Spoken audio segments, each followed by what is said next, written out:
you very much, and let me start by thanking everyone that has made this COI possible once again. Let me start by our Polish hosts, to Michał Kurtika, and also the whole team in the Ministry of Environment, who have been really working extremely hard. You cannot imagine how much work goes into organizing this. Of course, the mayor of Katowice, thank you very much. You have also been engaging with us for months and months and months. I want to also thank the wonderful people of Katowice and of Poland for receiving us, and to the University of Silesia. Thank you so much for giving your facility so that this wonderful group of young people could meet and could have hopefully also fun together. So could I have a round of applause for our Polish hosts?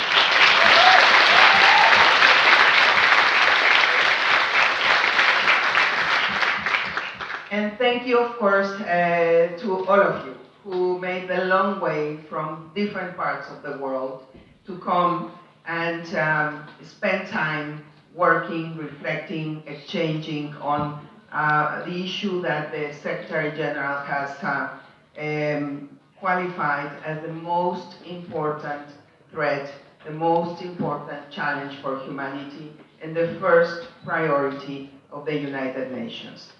Maria Fernanda, thank you for being here. Your presence here underlines the importance of this issue in the international agenda. Thank you also for your leadership. Maria Fernanda and myself, I have had the privilege to be her friend for many years. She has held also very, very important positions as Foreign Minister, Environment Minister, Minister of Defense. So we really, really are very lucky to have you here. Thank you for your inspiring words.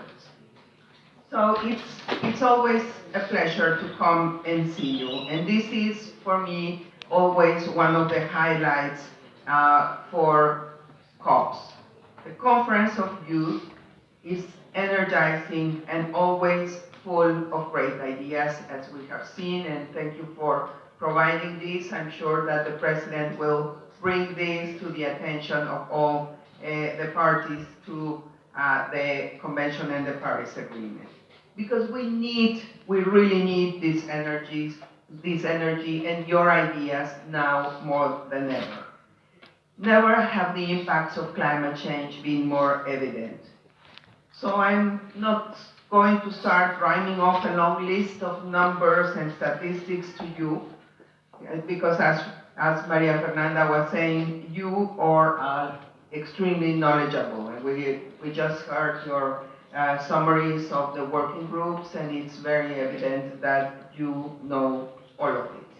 And you would not be here if you didn't already understand the issue and have a burning passion to change the way things are right now. So let's start there, and let's begin with reality.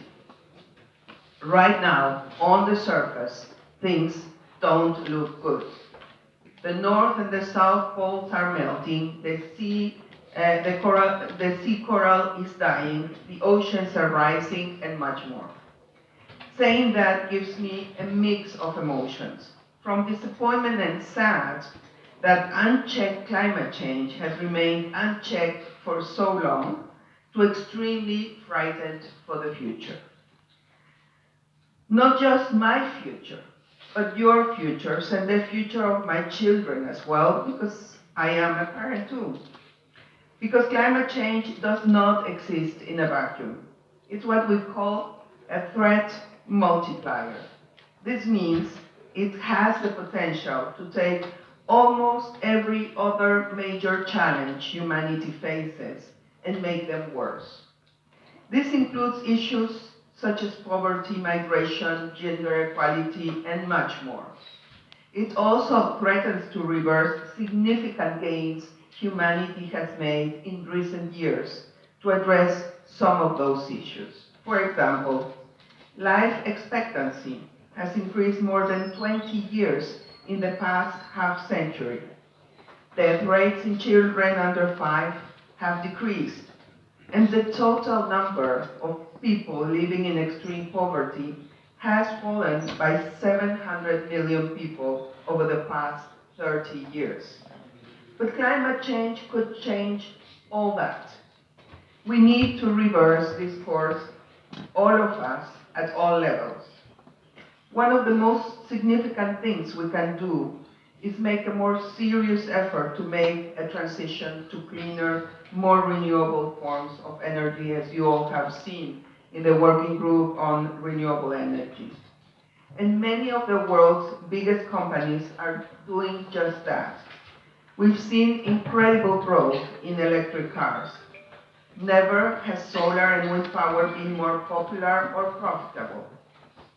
But for every step forward on the climate change front, we take 2 steps back. For example, in 2016, 825 billion was invested in fossil fuels and high emission sectors. Now we must be realistic. Fossil fuels will remain part of the energy mix for some time. There must be a transition period to more renewable forms of energy. The point is, we need to make that transition more quickly, much more quickly than we are now. Your generation will largely be the ones driving this transition, and you will need to both build upon today's solutions, but also develop your own.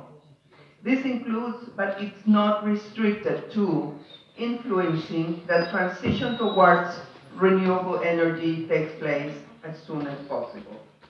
Combined, this can influence the energy market globally. It can just be a matter of fighting against. You must have something you're fighting for. I know many of you are angry. I get angry too and frustrated as well. But I also know this energy is better directed towards a bigger and more positive purpose.